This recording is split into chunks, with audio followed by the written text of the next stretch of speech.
continue d'avancer vers moi en faisant des gestes bizarres, j'en déduisis qu'il n'avait pas l'intention de m'attaquer. Maintenant, il était devant moi. Alors, tenant toujours ma fourche dans ma main droite, je lui tendis la gauche, un peu hésitant.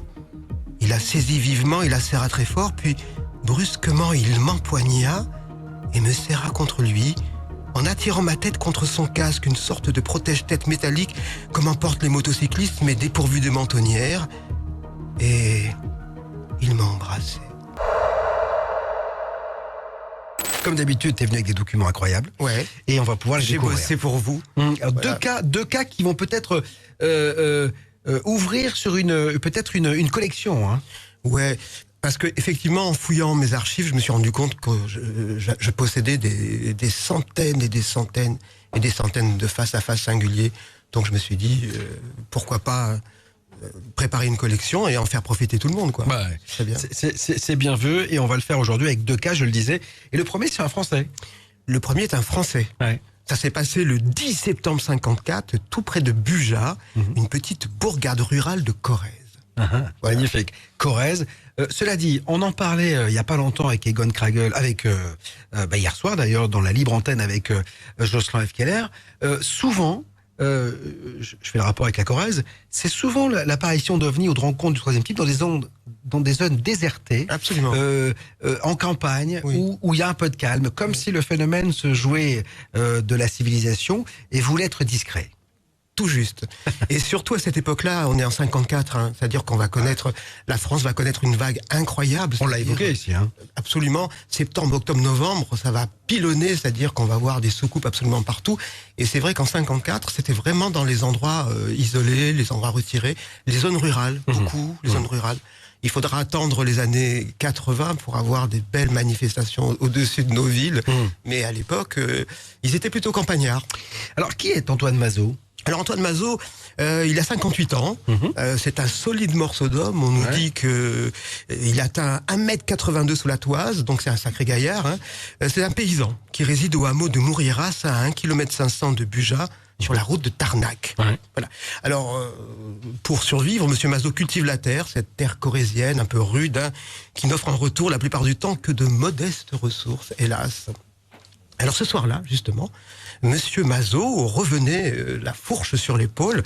Il quittait son champ du puits à 1,8 km de chez lui. Il venait de couper le blé noir de sa petite exploitation et il s'engage dans un chemin rocailleux qui le ramène à son domicile. Il est 20h30 et la lune, quoique claire, ne permet qu'une médiocre visibilité. C'est alors que Monsieur Mazot va vivre un singulier face-à-face et voici ce qu'il raconte. Ouvrez les guillemets, je le cite. « Vous pouvez m'interroger 100 fois et 100 fois, a-t-il déclaré, je vous répondrai toujours la même chose, puisque je ne mens pas. Je venais juste de m'engager sur le chemin de la maison lorsque j'ai distingué un homme qui marchait vers moi. Il marchait en baissant la tête. Il était de taille moyenne, mais par contre, il était accoutré de façon bizarre. Mon premier réflexe fut d'empoigner ma fourche. L'homme avançait toujours, en faisant avec son bras un geste étrange au-dessus de sa tête. Je crus comprendre qu'il voulait me calmer, me saluer peut-être, ou m'exprimer son amitié. Puis il tendit son autre bras vers moi. Il fit cela de façon rassurante. Ce n'était pas menaçant, bien au contraire. Moi, sur le coup, je ne savais pas quoi faire. Après un moment d'affolement où je me demandais à qui ou à quoi j'avais affaire, j'ai pensé qu'il s'agissait là peut-être d'un fou qui se serait déguisé. Comme l'homme continuait d'avancer vers moi en faisant des gestes bizarres, j'en déduisis qu'il n'avait pas l'intention de m'attaquer. Maintenant, il était devant moi. Alors, tenant toujours ma fourche dans ma main droite, je lui tendis la gauche, un peu hésitant. Il la saisit vivement, il la serra très fort, puis brusquement, il m'empoigna et me serra contre lui, en attirant ma tête contre son casque, une sorte de protège-tête métallique, comme en portent les motocyclistes, mais dépourvu de mentonnière. Et il m'a embrassé. Oh, dingue. J'étais sidéré. Tout cela s'est déroulé dans un silence complet. Revenant de ma stupeur, je m'enhardis à lui dire bonsoir. Il ne répondit rien, il passa devant moi et s'éloigna de quelques mètres dans l'ombre du chemin. Je n'ai pas tenté de le poursuivre. J'étais comme paralysé. Avec un ami à mes côtés, peut-être que j'aurais engagé la poursuite, mais pas là. J'ai l'impression alors que l'homme se mettait à genoux, Quelques secondes après, j'entendis un sifflement léger, comme un bourdonnement d'abeilles, et là, stupéfait, je vis s'élever entre les branches, vers le ciel, presque à la verticale, une espèce d'appareil sombre qui me parut avoir la forme d'un cigare renflé d'un côté, et long de 4 à 6 mètres. Cet engin a décollé, j'ai eu l'impression qu'il est passé sous la ligne électrique qui borde la route de Tarnac, moi je le voyais de profil, et il a disparu dans le ciel vers l'ouest, en direction de Limoges.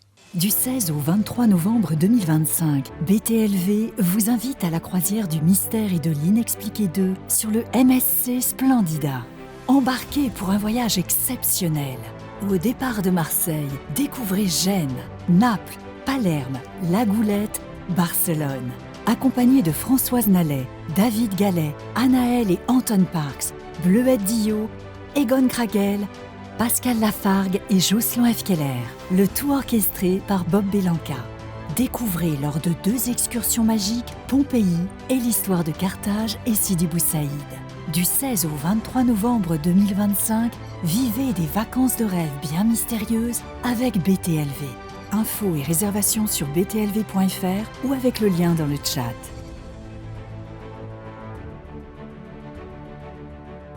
C'est à ce moment-là que je repris mes esprits. Je me suis lancé dans la direction où il avait disparu, mais c'était trop tard, évidemment. Voilà donc Bob, le récit de première main d'Antoine Mazeaud. Énorme. C'est énorme. Énorme, sublime, parce qu'effectivement, c'est presque... Lui-même, il est surpris de ce qui se passe. Oui. C'est poétique. Ah oui, c'est complètement poétique. Et puis, c'est bucolique. L'homme le prend dans ses bras, l'embrasse. Enfin, il y a une fraternité entre la personne qu'il voit et lui, quoi. Enfin, c'est dingue. Quoi. Absolument. Mais tu vas voir que tu n'es pas au bout de tes surprises, parce qu'il y a vraiment un facteur d'étrangeté incroyable dans cette histoire. Il n'a pas tout raconté, là. Ah, voilà. Donc il va revenir encore sur son... Non, tu vas voir, ça va être un coup de, comment te dire, on va découvrir quelque chose d'un seul coup, D'accord. Mais bien des années après. Alors ça, ce premier récit, il en fait écho ? Il en parle ? Ah oui, il en parle. Alors donc après cette rencontre, ce qu'on sait, c'est que Antoine Mazeaud va regagner sa ferme à 20h50 ce soir-là. Il est accueilli par sa femme qui lui demande alors mais tu es malade, tu es tout pâle et tes mains tremblent. Que se passe-t-il Pauvre Monsieur Mazeaud, d'heure en heure, ce qu'il venait de vivre, on peut le comprendre, va le tracasser. Bah oui. Et au bout d'un moment, n'y tenant plus, il va décider de tout avouer à son épouse. Il lui dit en patois limousin: tu sais, j'ai fait une rencontre bizarre, vraiment inexplicable. Je vais te raconter, mais je te défends d'en parler à quiconque parce que moi, je veux pas d'ennui. Ensuite, il se confie à son fils, qui est instituteur à Bord-les-Orgues, jurant de ne pas avoir été le jouet d'une hallucination et encore moins d'avoir imaginé tout cela. Mais voilà que le lendemain, Madame Mazeaud se rend au village, elle fait ses courses. Et bien sûr. Hein. Et elle sème ça et là quelques petites confidences. Alors finalement, à Bugeat, les langues se délient. Ouais. Et le cas du père Mazeaud, narré chez l'épicier, est rapporté chez le boulanger, puis chez le boucher, pour aboutir enfin à la gendarmerie qui transmet le tout à la police de Tulle. Ah ben voilà. Voilà. C'est ainsi que l'affaire du père Mazeaud se répand comme une traînée de poudre. Voilà. Alors une première enquête très officielle va avoir lieu. Notre témoin doit retourner dans l'après-midi même dans son champ, accompagné pour cette étrange visite de monsieur Bernard, commissaire aux renseignements généraux de Tulle, de son adjoint, l'inspecteur Gratias, des gendarmes de Bugeat et de quelques journalistes. Sous les ondées répétées, parce que ce jour-là, il pleut à verse, Antoine Mazeaud va relivrer son récit calmement, clairement, dit-on, indiquant du doigt les endroits précis de sa rencontre, mimant d'ailleurs les réactions qu'il avait eues au moment des faits. Alors au final, le commissaire Bernard est assez décontenancé parce qu'au fond, la reconstitution de notre témoin correspond point par point à sa déposition enregistrée par l'inspecteur Gratias, justement. Ce qui, dans le genre d'affaires du genre, dans ce genre d'affaires, n'est pas toujours le cas. Et même loin de là. Mais là, ça colle absolument à sa déposition. Ouais, souvent, ça se contredit, ça oublie des choses, ça en rajoute, etc. Alors Bob, là, pour bien comprendre, en fait, l'éventail d'étrangeté de ce fait divers, il y a quelques petites précisions utiles à amener. Premièrement, le centre de la France en 54 recèle des endroits parmi les plus sauvages du pays. C'est une contrée de paysans et de bergers réputée pour sa rudesse et son isolement. Ah ouais, il fait froid. Donc, c'est dur, etc. On est voilà, au milieu de nulle part. Au milieu de nulle part. Ouais. Deuxièmement, en 54, la région de Mourieras, où a lieu ce singulier face-à-face, est très peu peuplée. Donc toutes les familles qui vivent là se connaissent parfaitement comme frères et sœurs. Donc devant un parfait inconnu, habillé bizarrement, on peut comprendre l'étonnement de notre témoin. Bien sûr. Troisième précision, après enquête dans le village, Antoine Mazot est alors présenté comme un citoyen travailleur sobre, il ne boit jamais d'alcool, et il bénéficie de l'estime générale sur tout le territoire de la commune. Donc il est crédible. Absolument. Et au moment de son face-à-face, c'est très important, il n'avait jamais entendu parler ni lu de récits de science-fiction, et n'avait jamais entendu parler ni de soucoupe volante, ni de martiens. Donc on peut imaginer qu'il n'y a aucune culture ufologique. Absolument. Voilà, il est totalement vierge dans le domaine. Alors une seconde enquête va être menée à partir du 12 septembre 54 par la gendarmerie d'Ussel. Antoine Mazot, de forte méchante humeur, nous dit-on, se fait d'abord prier avant de raconter son histoire. Il veut pas que ça s'ébruite, il veut pas parce qu'il se dit qu'on va le prendre pour un fou. Donc il est plutôt taiseux. Mais comme d'usage dans toute enquête, les gendarmes se rendent sur les lieux. Hélas, on ne trouve rien, aucune trace suspecte. Il faut dire que 2 jours se sont écoulés et que depuis, il a beaucoup plu. Donc s'il y avait eu des traces, tout ça a disparu. Comme il n'y a eu qu'un seul témoin dans cette affaire, les gendarmes envisagent alors l'hypothèse d'une hallucination. Ben oui. Alors, Bob, pourquoi une hallucination ? Parce que de façon unanime, comme je le disais avant, tous prennent Monsieur Mazot très au sérieux.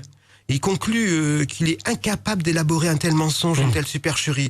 Donc pour les enquêteurs, c'est clair, notre témoin a bien vu quelque chose, mais quoi au juste ? Est-ce que c'était du réel ?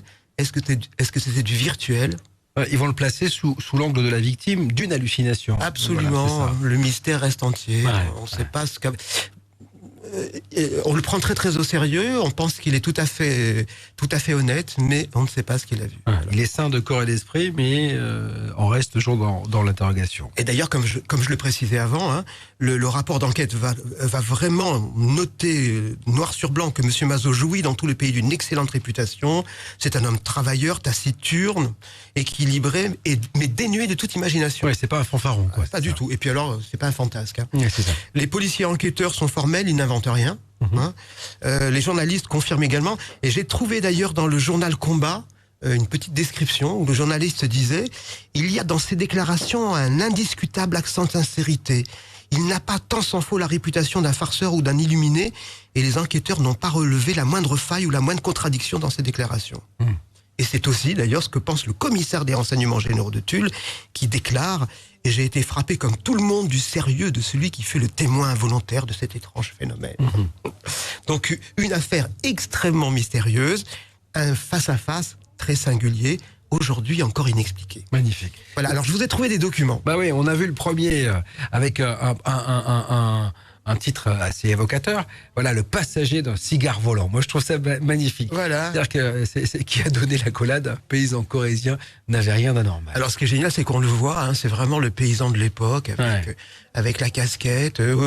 On sent que l'homme est taiseux, l'homme n'est pas très fantasque, il a les pieds sur terre, il est bien pragmatique. Et puis surtout, on se dit pourquoi, encore une fois, c'est ce qui m'interroge le plus. Pourquoi un tel personnage, tranquille, dans sa Corrèze isolée, irait provoquer l'intérêt des journalistes ? Absolument. Qu'est-ce que ça pourrait lui rapporter ? Alors ça va être un double choc, justement parce qu'il va devenir extrêmement médiatisé. Alors je vous ai trouvé sur un autre document plusieurs articles de presse. On a Le Populaire du Centre, Paris Presse, Le Courrier Picard de septembre 54 qui s'en donnent à cœur joie. Toutefois, conclut un journaliste, on se demande si cette éclosion de soucoupes volantes à travers la France ne relève pas de l'hallucination collective. C'est-à-dire que commence à ce moment-là la vague de 54. Bien sûr. Il est un des pionniers. C'est-à-dire qu'en fait... c'est un des premiers témoins. C'est un des premiers témoins et il sert de mise en bouche, en fait. Oui, puis là, il y a rencontre avec un personnage. Il y a rencontre avec un personnage. En 54, on sait que le ciel français a été survolé. Mais rares sont les rencontres telles que celle-ci, quoi. Oh, il y en a eu après. Il y en a eu après. Après, il y a eu pas mal de rencontres. Je pense à cette dame qui promenait son chien et qui cueillait des mûres et qui est tombée sur un petit bonhomme, elle disait comme un enfant entouré de cellophane. Elle est tombée malade. La chienne a pleuré pendant une semaine. Il y a eu pas mal de rencontres. Mais on pourra en reparler. On va en faire parce que elles sont croustillantes. Truculentes. Elles sont truculentes.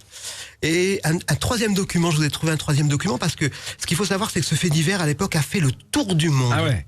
Le tout le monde en a parlé, hein, la planète entière. Et là, je vous ai trouvé, par exemple, la quatrième édition de la revue Saucers, installée à Los Angeles, qui évoquait le cas du père Mazo. Et puis surtout l'Irish Times, célèbre quotidien irlandais, hein, installé à Dublin, qui concluait que désormais, les passagers des soucoupes volantes débarquaient en embrassant les terriens que nous sommes.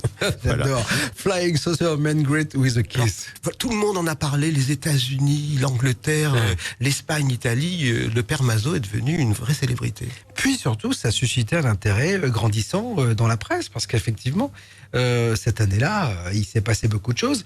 Et puis, on est moins de 10 ans après Kenneth Arnold, donc c'est tout frais, quoi. Donc, l'intérêt pour les soucoupes volantes et les ovnis est grandissant.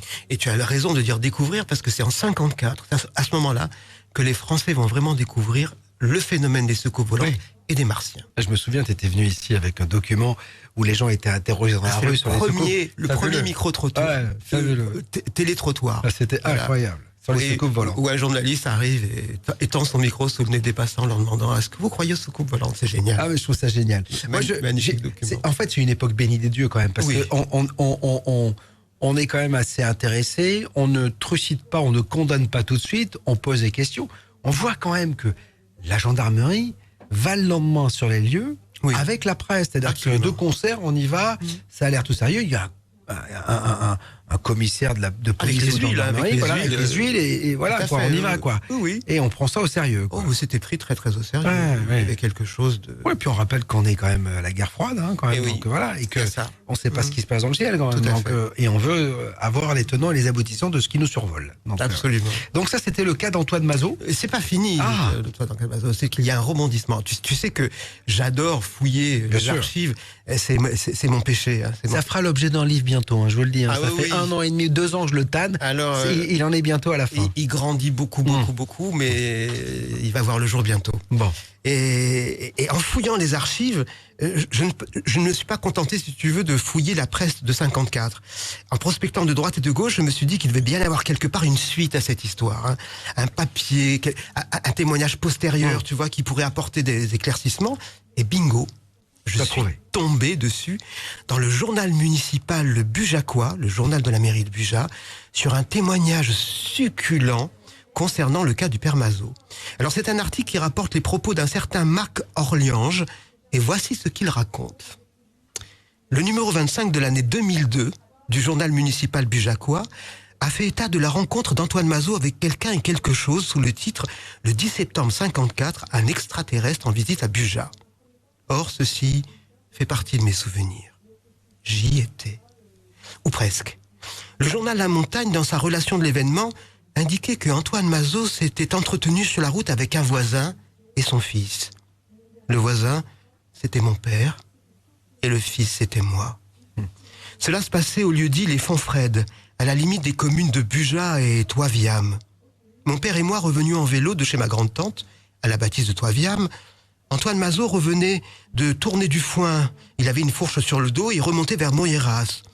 Après quelques propos anodins, et le jour baissant, nous nous sommes séparés, nous en vélo par la route, lui à pied par le chemin qui traverse le plateau des Pilous pour regagner directement Mourieras.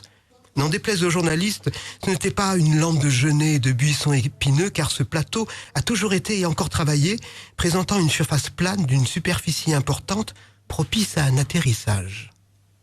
Que s'est-il passé ensuite? Eh bien, Antoine Mazo, traversant notre plantation, avant le plateau, fut pris d'un besoin subit et posa culotte. Et ça, un journaliste ne peut pas l'écrire.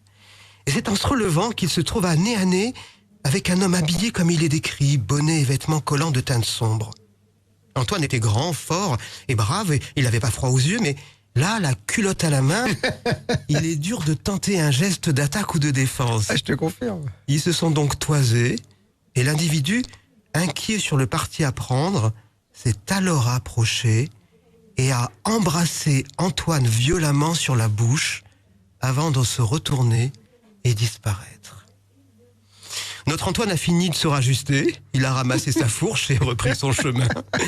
C'est alors qu'il a été attiré par un bourdonnement et levant les yeux, il a vu, non pas comme l'ont dit les journalistes en malle de papier, un engin de forme allongé comme un cigare, mais une couadière. Alors, explication pour nos plus jeunes, la coadière, c'est un étui en bois, ou plus généralement, dans nos régions, une corne de vache que le faucheur pendait à sa ceinture pour mettre dedans la pierre à aiguiser sa faux. Arrivant à Mourieras, Antoine n'a rien dit, mais sans doute troublé, son comportement a inquiété son épouse. Celle-ci a réussi à lui faire avouer son expérience, sous le sceau du secret, bien sûr. 4 jours après, toute la France et le monde entier étaient au courant. Autant je me suis souvent passionné pour les ovnis et rencontres du troisième type, dévorant de nombreux ouvrages, autant dans le cas de Mazo, il paraît curieux que, premièrement, le costume décrit ressemble étrangement à l'uniforme des soviétiques tel que largement diffusé peu d'années après par les photos de Gagarine. Deuxièmement, que le baiser sur la bouche soit typique également des soviétiques. Troisièmement, une corne à l'horizontale ressemble étrangement au profil des hélicoptères de cette époque dont on ignorait l'existence en France et à plus forte raison à Mourieras. Pardon pour le rêve, hein. Mais en réalité, Antoine a vu un homme ni petit, ni macrocéphale, ni vert, et une couardière ne laissant aucune des traces relevées dans les cas d'atterrissage d'OVNI. Peut-être que notre étrange pilote avait été lui aussi pris d'un besoin pressant, le contraignant à un atterrissage en rase campagne. Voilà, ce texte est signé Mac Orlian. En ce moment sur BTLV. On est parti de statistiques nationales et on a recentré. Ouais. Et sur cette zone, aux stupéfactions, 174 crashs d'avions, 174 crashs d'avions, et 420, on arrive même à 430, on en a toujours des nouvelles qui nous arrivent depuis que le livre est sorti, observation d'OVNI. Puis attention, observation d'OVNI étayée, vue par plusieurs témoins, pas l'ISS qui passe ou Starlink, vraiment des choses sérieuses. Et donc sur cette zone, pour vous donner une idée, si on ramène au kilomètre carré l'accidentologie au niveau de la Terre par rapport à la Burle, on est dans un rapport de 1 à 400. Il y a 400 fois plus d'accidents. Plein de pilotes de l'armée de l'air qui sont crashés dans cette zone. Alors je veux bien qu'il y ait des erreurs d'entraînement, des erreurs humaines. Il y a peut-être d'autres causes. Une émission à retrouver en intégralité sur btlv.fr. Magnifique parce que effectivement, si à l'époque on n'avait pas l'habitude des hélicoptères, et notamment en Corrèze, parce que c'était, on le rappelle, une zone très désertique, effectivement dans la guerre froide, on se souvient des combinaisons de cette époque des pilotes russes. Absolument. Et puis effectivement, le baiser sur la bouche est très russe, mais alors. Mais après, quand même, il est en train de poser. Moi, je pose quand même un bémol, hein, parce que cet humanoïde arrive en remuant les bras au-dessus de sa tête de façon bizarre.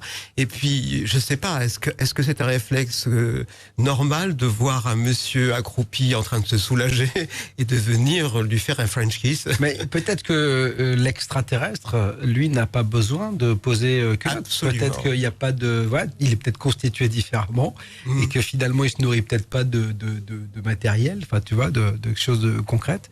Et qui, voilà, il a peut-être pas besoin de faire popo. Tu vois, Absolument. Voilà.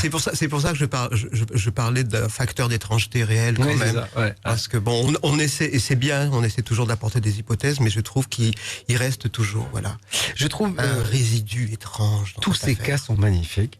Ils sont poétiques, romantiques, et surtout, je déplore qu'il y ait plus cela aujourd'hui. Oui. C'est-à-dire que on a la sensation que c'était une époque où tout pouvait arriver, que même les extraterrestres pouvaient se permettre le loisir d'arriver quelque part en France, de se poser, de discuter, ou de récupérer la lavande, des fleurs, ou des murs, et puis de repartir, ou de prendre un chien. Tu vois ce que je veux dire ? Il y avait un côté un peu, même chez l'extraterrestre, si bien sûr il y a extraterrestre, hein, il y a un côté romantique, quoi. Et puis il y a notre regard aussi. Oui, bien sûr. Le regard de l'époque était encore teinté d'émerveillement. Oui, c'est ça. Très, très, très Jules Verne, quoi. C'est-à-dire qu'en fait, il y a un truc. C'est romanesque. Ouais, c'est ça. Absolument romanesque. Même la façon. Moi, j'adore relire ces extraits de presse. C'est un voyage. Vraiment. Et il y a une saveur, il y a quelque chose de magnifique. Et cette belle naïveté, hein, c'est pas du tout péjoratif. Il faut rester émerveillé. Il faut garder il faut absolument conserver son regard d'enfant. Egon, on a fait le premier cas, celui Absolument. d'Antoine Mazo. Je rappelle, si vous ne le savez pas, que les rencontres du mystère et de l'inexpliqué reviennent, parce qu'on a été, en raison du Covid, été obligé de les déplacer. Elles devaient avoir lieu le 5 et 6 juin dernier. Elles auront Place les 27 et 28 novembre prochains à Lyon, toujours au même endroit, l'espace Jean Coutier. Tout est expliqué sur btlv.fr et bien sûr, Egon sera là pour évoquer cette ufologie. Je vous raconterai un cas terrible. Bon, bah écoutez, vous voyez, alors réservez dès maintenant. On espère vous y retrouver nombreux lors de ces rencontres à Lyon. C'est la deuxième fois qu'on va dans cette belle ville d'Allan Kardec. Alors on va partir aux États-Unis cette fois-ci. On part aux États-Unis, oui.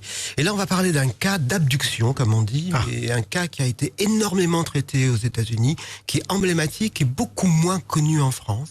C'est dommage. Alors c'est vrai que quand on parle d'abduction aux États-Unis, on parle surtout de Betty et Barney Hill en septembre 61, et on parle beaucoup de Travis Walton en Arizona en novembre 75, ce bûcheron qui s'était fait enlever. Il y a eu un film d'ailleurs dessus. Et il y a deux autres cas, pour moi, extrêmement importants. Il y a le cas de Pascagoula, qui s'est passé au Mississippi, où deux pêcheurs, Charles Hickson et Calvin Parker, ont été enlevés en octobre 73 à bord d'un vaisseau par des créatures qui ressemblaient à des robots. On en reparlera, et pour plein de raisons, parce qu'en fait, Calvin Parker vient d'écrire à nouveau un livre sur ce cas, et ça fait un buzz un peu aux États-Unis à l'heure actuelle. Ça tombe bien parce que je ne connais absolument pas ce cas. Le cas de Pascagoula est un cas absolument incroyable. Et puis le cas de Herbert Schirmer. Alors c'est difficile à prononcer pour des lèvres européennes, et on va l'appeler, si tu veux bien, Herb, parce que c'était son diminutif et tout le monde l'appelait Herb. Voilà. Donc, alors on va quitter la Corrèze pour les États-Unis d'Amérique, et on va faire un bond de 13 années dans le temps. Nous voilà désormais le 3 décembre 67 dans la petite ville d'Ashland, au sud-est du Nebraska, et il est minuit passé de quelques minutes. Et là encore, pas mal de documents, on en voit un ici. Ça, c'est Herbert. Alors voilà Herb. Et alors il est génial là parce que j'adore son uniforme. Et il montre. Donc c'est un flic en fait, c'est ça. C'est un policier, c'est un vrai policier. Et il montre d'ailleurs un petit dessin d'une chose qu'il a entreaperçue sur le bord de l'autoroute. D'accord. 3 décembre 1960. Voilà. Alors ce soir-là, Herb patrouille depuis un moment. La nuit est tombée, elle est épaisse, typique de ces soirs d'hiver, où très vite, chacun se barricadant chez soi, plus rien ne bouge. Herbert parcourt les rues de la ville, rien d'anormal à signaler. Pourtant, il a une étrange appréhension. Quelque chose l'angoisse. Alors, quoi au juste, impossible à définir.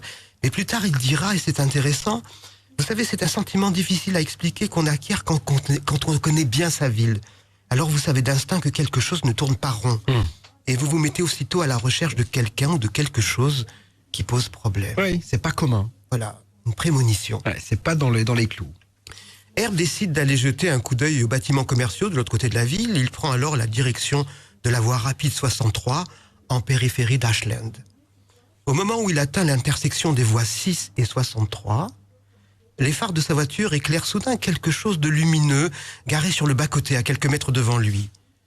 Herb regarde sa montre, il est exactement 2h20 du matin. Au début, confie Herb, j'ai pensé qu'il s'agissait là de la cabine d'un semi-remorque en panne. Vous savez, il y en a beaucoup qui circulent sur ces voies.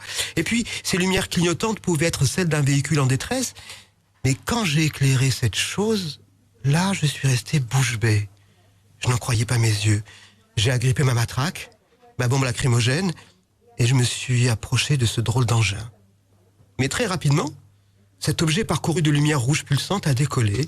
À sa base, d'étranges pieds se rétractent. On peut alors voir distinctement sa forme. Il ressemble à un ballon de rugby. Il est constitué d'un métal brillant. Il est parfaitement poli. Il plane à une dizaine de mètres au-dessus de l'autoroute. Et puis il disparaît d'un seul coup dans le ciel, vers le nord. Alors je vous ai trouvé un premier document là, où on voit donc le vaisseau décrit par Herb. Et puis ces photos que j'adore. Alors en haut, c'est vraiment l'endroit où c'est passé ce face-à-face. En fait, on voit la voie 63, la voie 6, et l'objet était posé là où est la voiture. D'accord. Et en bas, 2 photos de Herb dans son bureau. Il n'a pas l'air très très joyeux, et on va comprendre pourquoi. Donc, et c'est aussi lumineux que ce qu'on a vu en bas, c'est-à-dire qu'il y avait plein de lumière, etc. Oui, c'était à un moment donné, il va dire, c'était un peu aussi comme un arbre de Noël. C'est ça. Ça clignotait de partout. Et les lumières clignotaient en accélérant, en fait. D'accord. Et il a décollé. L'objet a décollé. Donc Herb est resté un peu interloqué. Donc, mais par contre, au moment où le vaisseau décolle, Herb se sent très très mal. Il a chaud, il transpire et il a des nausées. Il est secoué de nausées. Il décide alors de regagner au plus vite le poste de police. De retour à son bureau, il consulte l'horloge murale. Il est 3h du matin. Là, il y a quelque chose qui colle pas. 2h12, 3h du matin, Voilà. c'est ça? Le jeune policier, lui, il est persuadé que son observation n'a duré que quelques minutes à peine. Ouais. Et il y aurait donc un trou d'au moins 25 minutes dans son emploi du temps, un moment d'amnésie. Hein. Tu sais ce que les ufologues appellent missing time, Bien sûr. un épisode de temps manquant. Mais Herb n'y prête pas vraiment attention à ce moment-là parce que sa gorge brûle, il a besoin de boire. Il avale de grands verres d'eau glacée. C'était, dit-il, comme si j'avais été privé d'eau durant une semaine. Il faut dire qu'à ce moment-là, j'étais très agité, très nerveux. Bon, et après m'être un peu calmé, j'ai décidé d'écrire mon rapport. Et je notais finalement ceci. J'ai noté que cela, 2 points, ouvrez les guillemets. J'ai vu une soucoupe volante à la jonction des autoroutes 6 et 63. Croyez-le ou non. Et cette phrase-là va devenir très célèbre aux États-Unis. C'est une phrase qui va être emblématique. Juste cette petite phrase va faire le tour des maisons, de la presse, des radios. Voilà. Croyez-le ou non. Croyez-le ou non. Il n'a pu écrire que ça. Il dit, vous savez, je suis un policier consciencieux, donc il faut que je rapporte en détail ce qui s'est passé. Mais je n'ai pu écrire que cela. Mais il y a un truc qui est vachement intéressant dans tout cela aussi, c'est que effectivement, et ça revient à ce que je dis souvent sur BTLV, c'est sa vérité. Et quand il dit croyez-le ou non, j'ai pas à vous convaincre. Moi, j'ai vu ça. Moi, j'ai vécu cela. Vous faites ce que vous voulez, quoi. Il y a un très beau documentaire américain là-dessus qui se penche sur les témoins, qui s'appelle I Know What I've Seen. Je sais ce que j'ai vu. Je sais ce que j'ai vu. C'est ça. Croyez-le ou non, en tout cas, j'ai vu quelque chose. Alors, Herb est plutôt mal en point à son retour au bureau. Il attend la fin de son service, il regagne son domicile et il déclara « Ce matin-là, j'avais mal à la tête. Il y avait un drôle de bourdonnement dans mon crâne. Dès que je commençais à m'endormir, ce bruit semblait augmenter. Et puis, j'avais aussi une marque rouge sur le nerf qui descend de l'oreille. Alors, cette marque avait à peu près 5 cm de long et peut-être 1 cm de large. Je me suis dit que je m'étais cogné contre quelque chose et je n'y ai plus pensé. » Mais voilà, Herb est un policier. Et l'histoire va s'ébruiter rapidement. D'accord. Parce que c'est un homme qui représente la loi. Ah ouais. Donc la télé, la presse, la radio commencent à relater l'étrange face-à-face vécu par un représentant des forces de l'ordre, ce qui n'est pas banal. Oui, bien sûr. Mais ce qui donne du crédit aussi au récit. Absolument, Bien sûr. absolument. À la suite de sa déclaration, de son journal de bord, l'Air Force, qui a été prévenu, va décider d'enquêter. Donc les membres du comité Condon vont demander à Herb de prendre l'avion et de se rendre à Boulder, au quartier général de l'Université du Colorado, le 13 février 68. Herb accepte. Là, il rencontre un groupe d'études sur les ovnis créé par le gouvernement américain. Et c'est une première, vraiment une première, parce que l'Air Force va décider d'interroger notre témoin sous hypnose. Ah, c'est le début. Herb raconte « Nous fûmes introduits dans la pièce numéro 202 au Woodbury Hall, sur le campus de l'Université du Colorado, et le docteur Leo Sprinkle, un psychiatre de cette université, m'a mis sous hypnose. Moi, vous savez, je savais rien, je savais pas du tout en quoi consistait l'hypnose. Mais le docteur Sprinkle m'a plongé dans une sorte de transe, et là, on a en fait découvert que je n'avais pas fait que voir un ovni. » Et c'est rapporté par la presse. Alors la presse s'empare de l'histoire. Je vous ai trouvé la couverture du National Enquirer, où on peut lire « L'Air Force demande à un docteur d'utiliser l'hypnose pour prouver la bonne foi d'un policier qui rapporte avoir vu une soucoupe volante ». Toute la presse en parle. Et j'ai trouvé cette photo que je trouve absolument magnifique. Avec un pendule quand même. Alors, c'est un pendule qui est, je pense, réalisé avec un morceau de sucre. Ouais, c'est ça. Et ou un c'est caillou, je sais le pas quoi. pendule, là c'est vraiment un document génial. C'est le pendule qui a permis la séance d'hypnose. Incroyable. Et le flic à côté qui se dit mais qu'est-ce que je fais là, C'est son chef. C'est quand même, il se dit putain, C'est son chef. Et je trouve ça génial parce qu'en fait ils se prêtent au jeu et ils y vont quoi. Oui, et son chef l'escortait partout, l'accompagnait partout. Ouais. Et on voit qu'il était tout à fait complice. Voilà. Alors sur la photo, qu'on a vue du National Enquirer, on a vu notamment ce qui est très intéressant. On a vu une photo de Herb sortant de la voiture un petit peu. Et à côté, on a vu une photo d'Edward Condon qui s'est déplacé en personne. Je vais expliquer en 2 mots ce qu'a été. Il y a eu le rapport Condon. Le rapport Condon.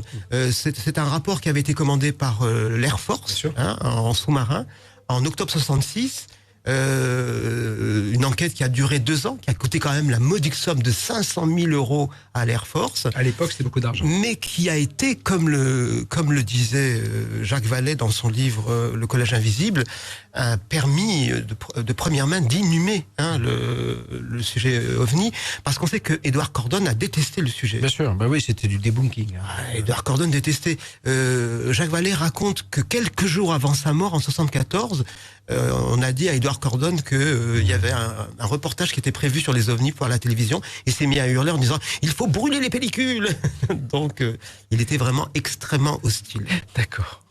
Donc, mais bon, quand même, ce qui est très étonnant, c'est que sur le journal, on voit qu'il s'est déplacé en personne. Pour dire à quel point il prenait ça au sérieux quand même, et qu'il y avait quelque chose qui était très dérangeant pour l'Air Force. Voilà. Et d'ailleurs, on raconte que le docteur Cordon et son équipe furent plus qu'étonnés d'entendre Herb faire soudain des révélations incroyables.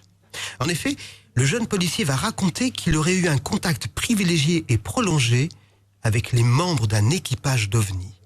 Sous régression hypnotique, Herb va livrer pas mal de détails sur ces 25 minutes manquantes. Alors, que va-t-il dire exactement ? D'abord, Herb va raconter que lorsqu'il a aperçu l'étrange vaisseau, le moteur de sa voiture a calé et que les phares de son véhicule ont perdu de leur intensité. Et puis, il s'est passé de drôles de choses. Et laisse-moi plutôt te lire un extrait des questions-réponses de cette séance à Boulder dans le Colorado que j'ai pu récupérer, et tu vas voir, ce n'est pas piqué les hannetons. Question: avez-vous essayé de sortir votre pistolet? Réponse: non, j'en ai été empêché. Question: avez-vous utilisé la radio de la voiture? Réponse: je ne pouvais pas enclencher l'interrupteur. J'en fus également empêché. Question: et que s'est-il passé alors?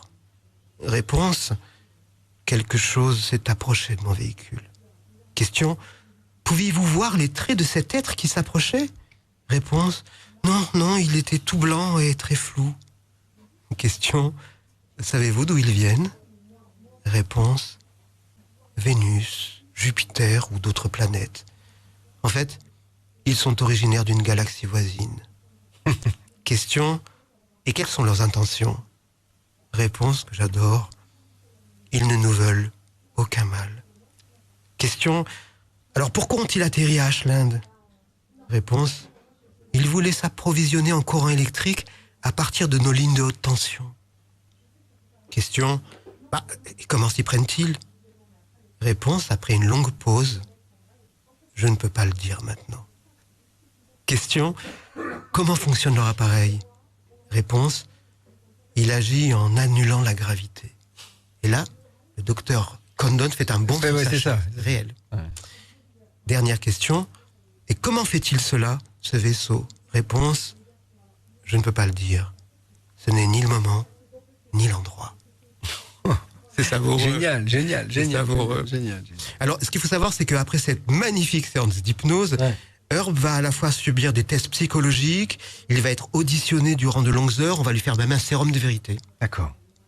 Il est également très très médiatisé. La presse pilonne semaine après semaine sur cette histoire de policiers ayant eu un contact avec des entités d'outre-espace. T'imagines, c'est juteux. Et il faut dire que ce fait divers va réellement passionner le public américain. Et le sérum de vérité va révéler qu'il n'a pas menti? Absolument. D'accord. Absolument. Ah ouais, donc c'est important quand même. Herb est très très sincère. En tout cas, ce qu'il a vécu est vrai. Tu vas voir les conclusions même du rapport Condon. Alors là, je vous ai trouvé des extraits justement de journaux. Ce qui est très intéressant, j'ai trouvé des extraits d'un journal qui s'appelle le Home Hour World Herald. Donc je vous ai trouvé un extrait, j'en ai trouvé plein, mais je vous ai trouvé un extrait du 6 décembre 76, c'est-à-dire le lendemain. Le premier extrait, c'est pratiquement quelques jours après l'observation. Un autre extrait du 16 février 68. Oui, donc on a repris souvent l'affaire. Voilà. Et juste le dernier regard, c'est le 26 avril 76. Ouais, c'est ça. C'est-à-dire que la presse a suivi. Presque 10 ans, quoi. Suivi de mois en mois l'histoire de Herb Shermer. Voilà, c'est absolument incroyable. Et d'ailleurs, notre jeune policier l'a très mal vécu. Tu vas voir. Le 22 mars 2025, 4 médiums hors du commun se donnent rendez-vous pour vous faire vivre une journée inédite, le Medium Day. Pour cette deuxième édition, Françoise Nallet, Florence Hubert, Henri Vigneault et Christelle Dubois feront devant vous des canalisations en direct et sans filet.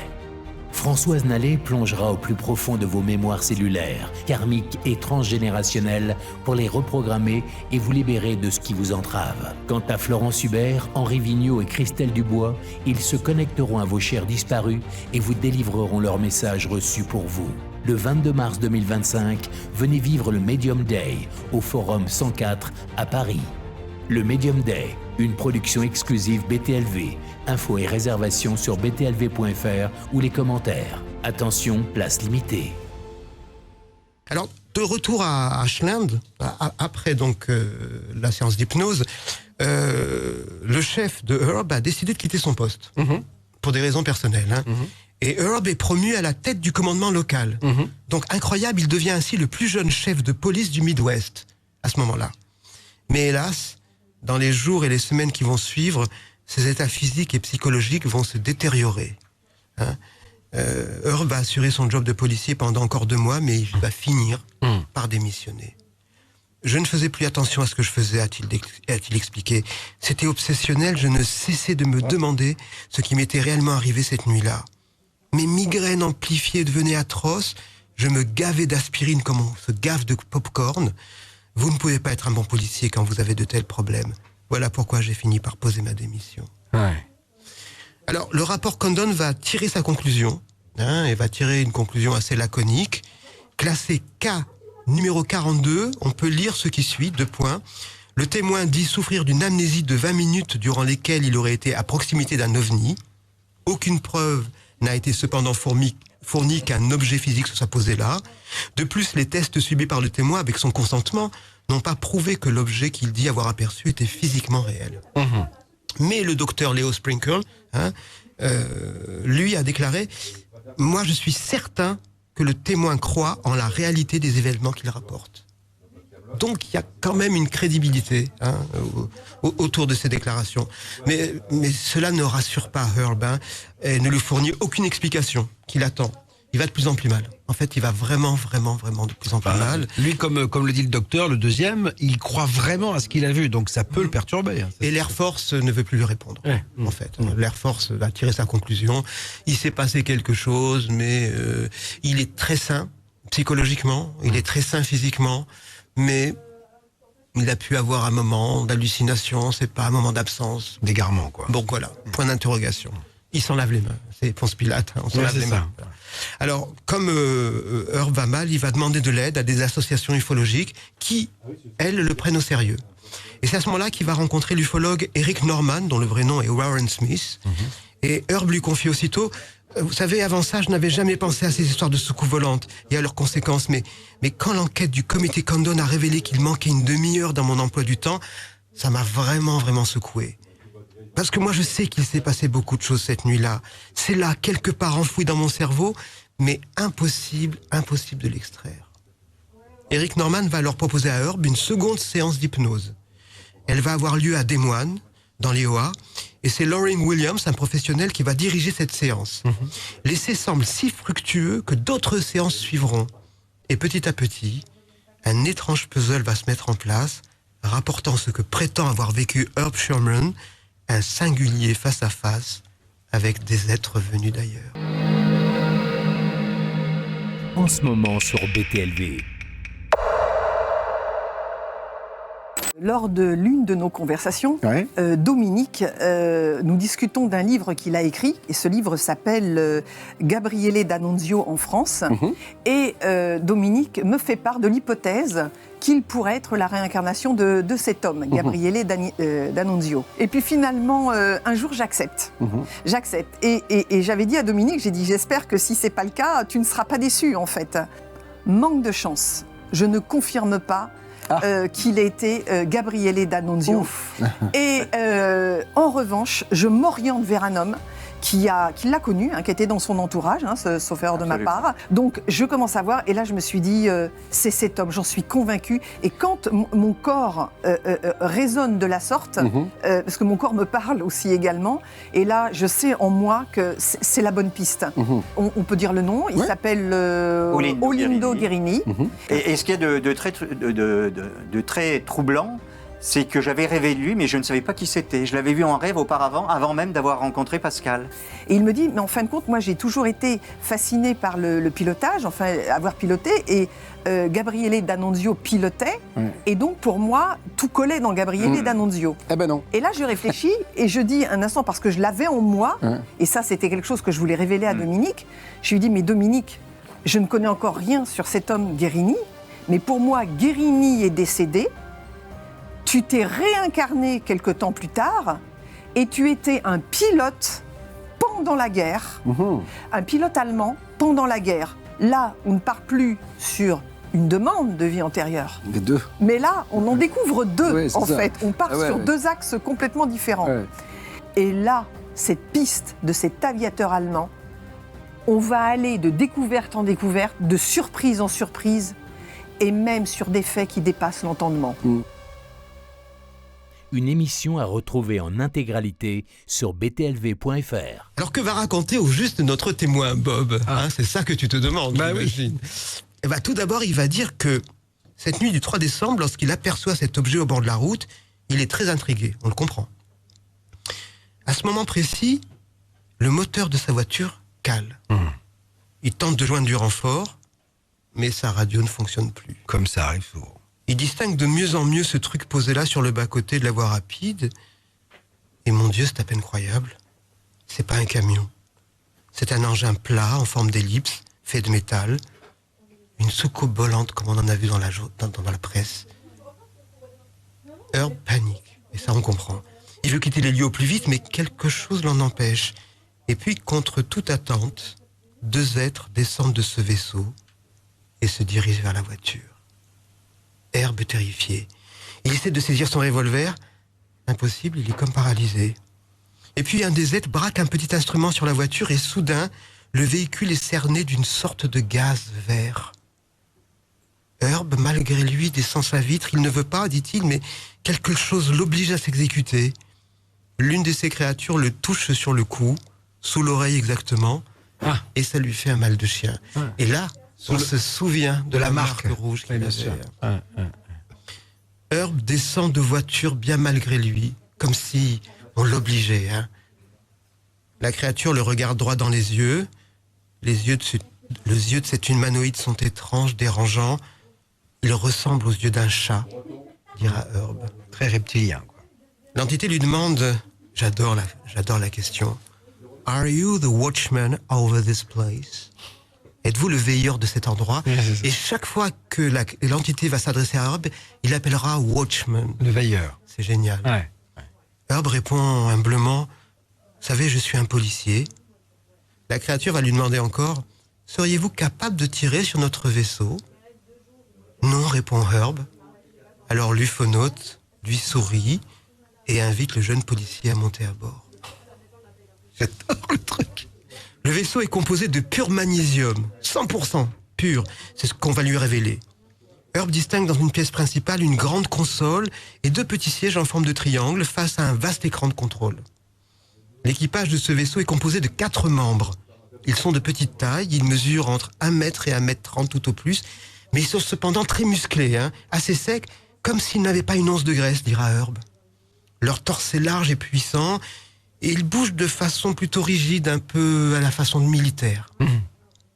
Leur crâne est plus fin et plus long que celui d'un humain. Leur regard est fixe, ils n'ont pas de battement de paupières, et leurs pupilles se dilatent et se réduisent un peu comme l'objectif d'un appareil photo. Leur nez est plat, leur bouche est réduite à une fente qui ne bouge pas, leur peau est assez pâle, gris-blanche. Ils sont vêtus d'une sorte de combinaison moulante gris-argent et sont chaussés de bottes. Sur leur combinaison, ça c'est très important, on distingue un emblème, une sorte d'écusson qui représente un serpent ailé. Là on peut penser au Quetzalcoatl des Mexicains ou même au dragon chinois. Bien sûr. C'est quelque chose qui visiblement hante et parcourt notre imaginaire et notre culture. Alors ces êtres portent aussi des gants, et en serrant leur tête, ils ont une sorte de cagoule, ou plutôt une sorte de casque fin et rigide, qui est équipé d'une sorte d'antenne au niveau de l'oreille gauche. Alors voilà, je vous ai trouvé 2 documents. D'abord, un portrait d'Herb qui dessine. La photo est géniale parce qu'on voit Herb qui dessine sous hypnose. Ouais. Ah oui, sous hypnose. Là, il est sous hypnose. Et à droite, vous avez le dessin.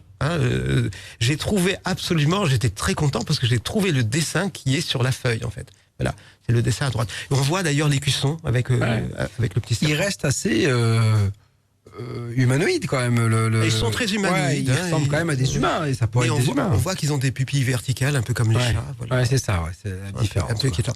Et les documents que je vous ai trouvés après, alors ce sont des reconstitutions d'artistes.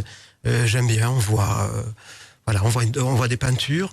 On revoit en haut à droite, donc le personnage en entier. En haut, alors c'est très abscon, c'est très sibyllin. Herb a dessiné le système de propulsion de l'engin, mais alors personne n'a vraiment compris cette histoire. Mais voilà. Parce qu'il lui aurait dit comment ça marchait. Oui, absolument. C'est assez compliqué. C'est l'antigravité, en fait. Bien sûr. Mais bon, je pense qu'à l'époque, d'ailleurs, peut-être que nous n'avions pas le cerveau câblé pour comprendre ce genre de technique. Ouais. En tout cas, voilà.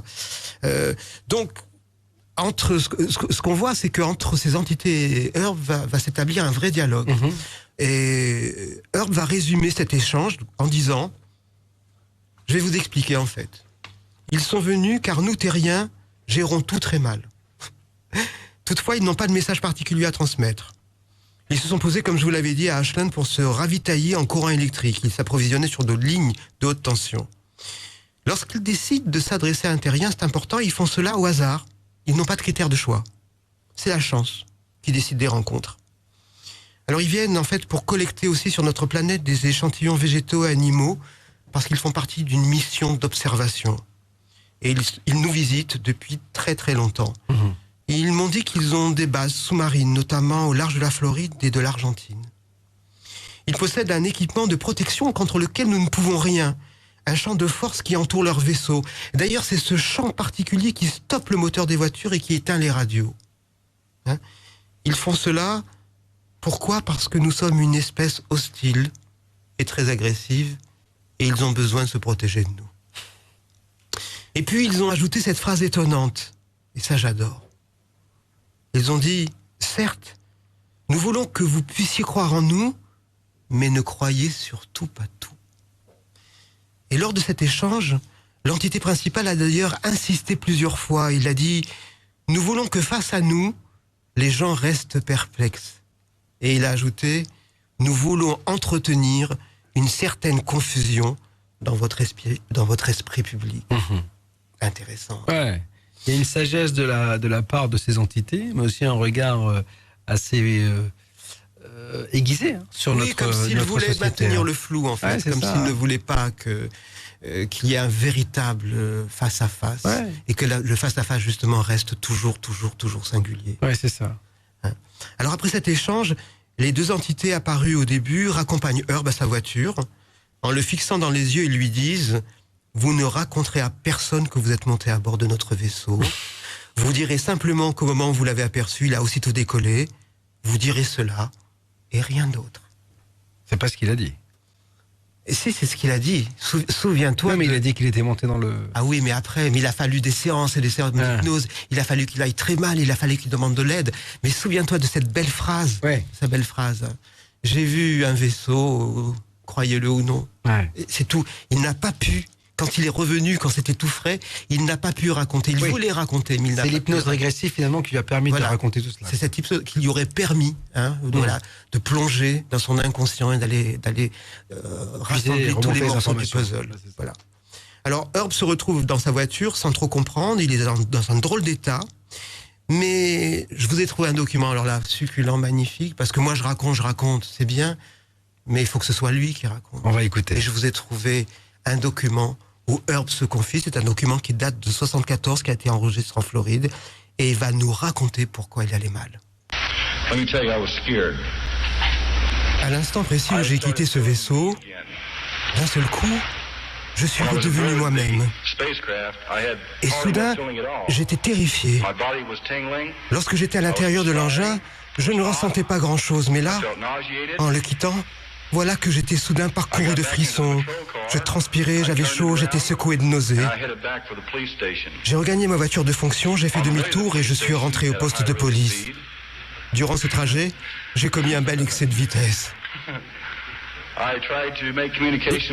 J'ai tenté de joindre le bureau du shérif de Wahoo, mais la radio ne fonctionnait plus. À peine arrivé, j'ai bondu hors de la voiture et là j'ai vu que l'horloge murale du commissariat disait qu'il était 3 heures du matin. Je me suis rendu directement aux toilettes. J'y suis allé pour boire, car j'avais très très chaud.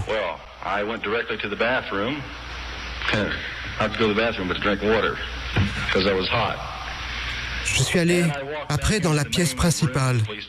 Notre poste de police était très petit. Je me suis assis à mon bureau, j'ai allumé une cigarette et je me suis dit « Waouh, que m'est-il donc arrivé? Est-ce que j'ai réellement vu une soucoupe volante? Ai-je vraiment vécu ça ?» J'ai ouvert mon journal de bord. J'ai pensé à ces 20 minutes ou plus dont je n'avais pas de souvenir. Il fallait à tout prix que je fasse un rapport de ce que je venais de vivre, quelle que soit la nature de cette expérience. Alors j'ai pris mon stylo et j'ai écrit simplement ça. Ce 2 décembre 67 à 2 heures du matin, j'ai vu un ovni à la jonction des autoroutes 6 et 63. Croyez-le ou non.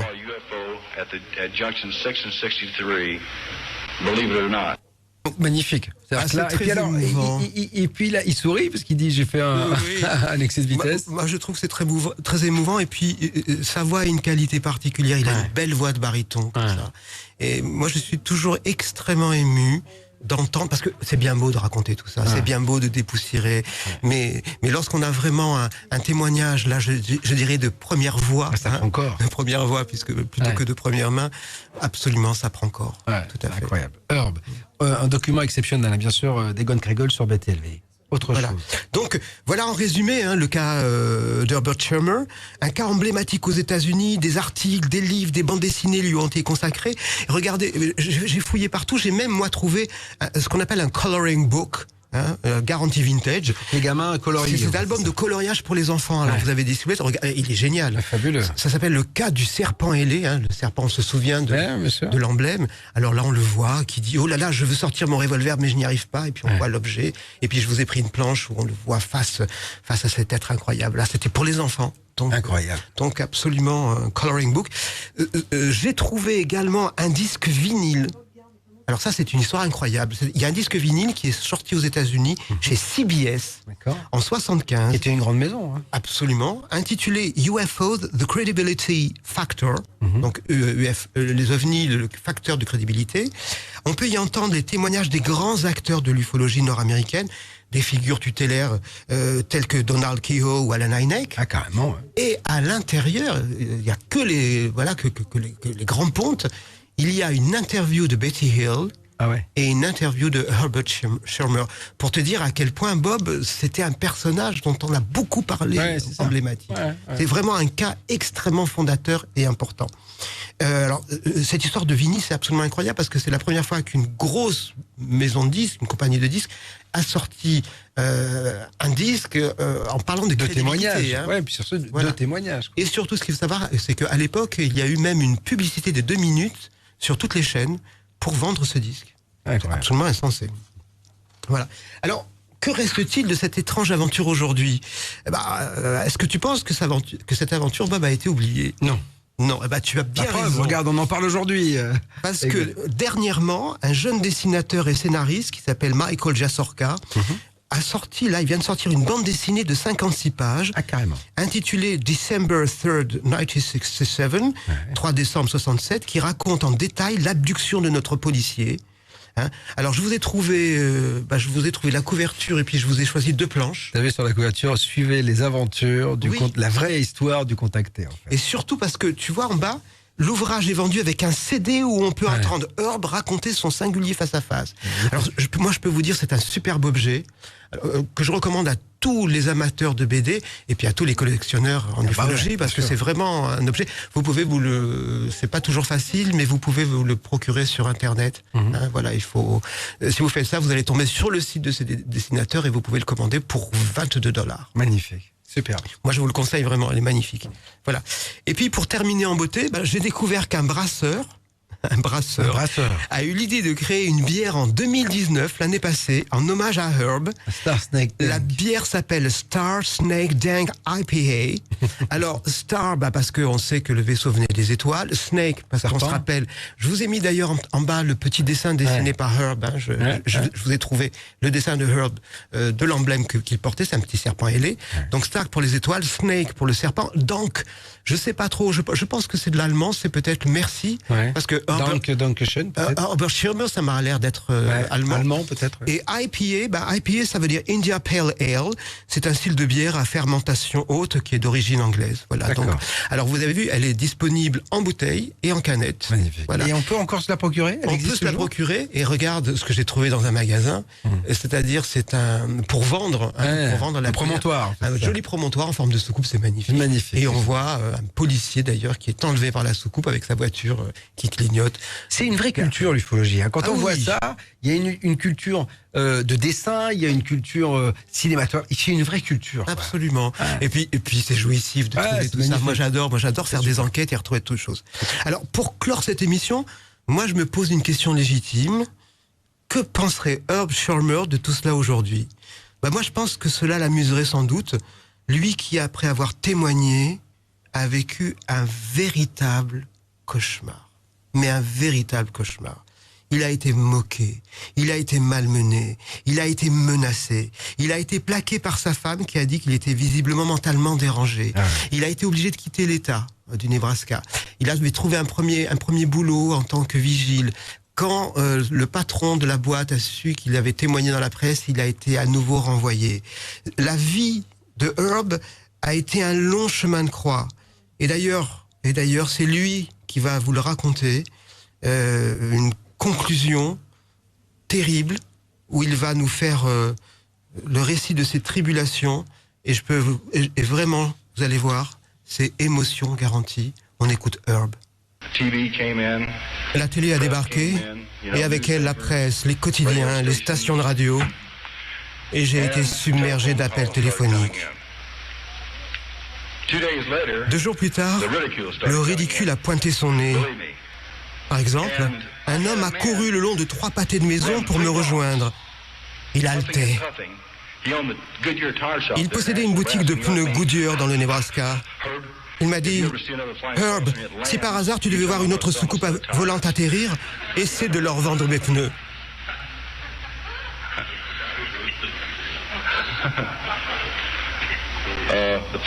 Et puis mon téléphone sonnait et on me disait « Bonjour, ici la planète Mars ». Des trucs stupides, comme ça.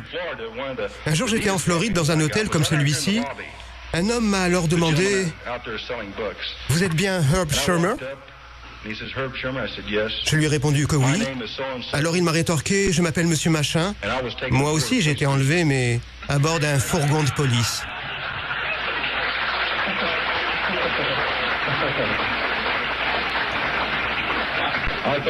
J'ai trouvé ça plutôt futé.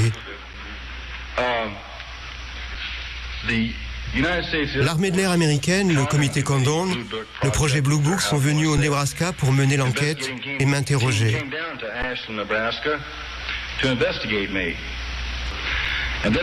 Ils se sont rendus compte qu'il manquait 25 minutes dans mon journal de bord, 25 minutes dont je n'avais aucun souvenir. Alors ils m'ont dit, il faut que vous alliez à Boulder. J'ai accepté. Ils m'ont emmené là-bas. Et j'ai rencontré une équipe d'ufologues, ainsi que des tas de gens. Ils m'ont fait passer beaucoup de tests. Il y avait également un hypnothérapeute, le docteur Leo Sprinkle. Lorsque j'étais à Boulder, les gens étaient courtois et vraiment sympathiques. Mais la nuit où je suis rentré à Ashland, Ce fut vraiment différent. À Ashland, dans notre beau cimetière local, ils ont pendu un mannequin à un arbre par le cou. Ils lui ont accroché une énorme étoile et sur cette étoile, ils ont écrit Herb. Ils l'ont également coiffé d'un chapeau de cow-boy. Ils l'ont criblé de balles, puis mis de la peinture rouge comme du sang. Ils ont vraiment fait les choses en grand. Ils ont appelé une ambulance, ont décroché le corps, l'ont mis sur un brancard, en le couvrant d'un drap et l'ont transporté à la morgue.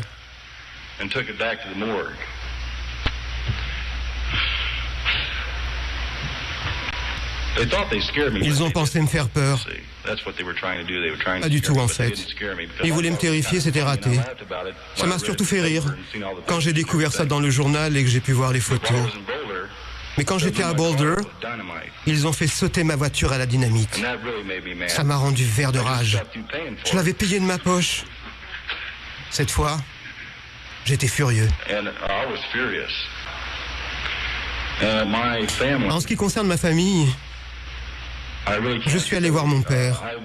Je lui dis, « Papa, toi qui as servi pendant 27 ans dans l'Air Force, crois-tu que les ovnis existent ?»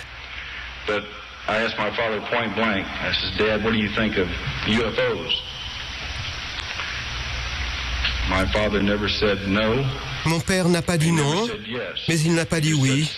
Il m'a juste répondu, « Fiston, si ce que tu racontes est la vérité, tiens-toi toujours à ça. » C'est ce que je n'ai jamais cessé de faire. Incroyable. Sublime témoignage, effectivement, de la part de Herb, qui n'est pas simple, hein, parce qu'on voit que... Et c'est en cela où j'en reviens à ce que je disais tout à l'heure sur Antoine Mazot, c'est-à-dire que quel est l'intérêt de Herb d'avoir raconté cela, sachant ce qu'il a vécu et ce que ça engendrait par la suite. Alors une vie difficile, quoi. Et j'ai trouvé sur Internet un témoignage de son petit-neveu, et qui disait mon grand-oncle était un homme très très courageux. Et si les gens, visiblement il est décédé, il y a pas très longtemps. Et il dit si des gens pensaient que mon oncle mentait, je vois pas pourquoi il aurait menti, puisque sa vie a été littéralement pourrie par ses déclarations. Il a voulu en tant que officier des forces de l'ordre témoigner. Et voilà, ça a été extrêmement dommageable pour lui. OVNI de singulier face à face, c'était un nouveau numéro de cette ufologie racontée par Egon Kragel. Merci mon Egon, on se retrouve prochainement bien sûr pour la suite, hein, parce que là tu m'as mis à la bouche sur d'autres face à face. Et j'en ai d'autres dossiers succulents. Bon, magnifique. Merci, c'est à écouter ou à voir sur btlv.fr, à réécouter et à revoir bien sûr, car c'est un peu comme le bon vin, vous voyez, je veux dire, on laisse mûrir, on revient dessus, etc. C'est un vrai bonheur et c'est uniquement sur BTLV. Salut.